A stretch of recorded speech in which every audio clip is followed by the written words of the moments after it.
रक्षाबंधन मराठी निबंध. रक्षाबंधन.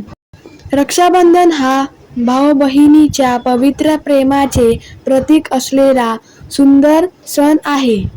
हा सण श्रावण महिन्यातील पौर्णिमेला मोठ्या उत्साहाने साजरा केला जातो. या दिवशी बहीण आपल्या भावाच्या मनगटावर प्रेमाने राखी बांधते. ती भावाच्या दीर्घायुष्यासाठी, सुखासाठी आणि यशासाठी प्रार्थना करते. भाऊही आपल्या बहिणीचे नेहमी रक्षण करण्याचे वचन देतो.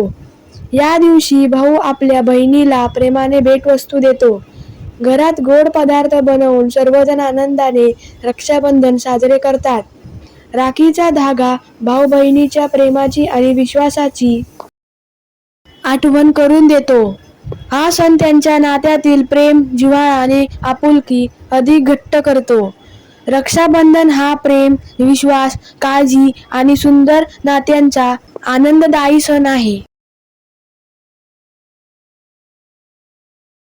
So friends, if you like this video, please subscribe my channel and don't forget to press the bell icon. Thank you friends and bye bye.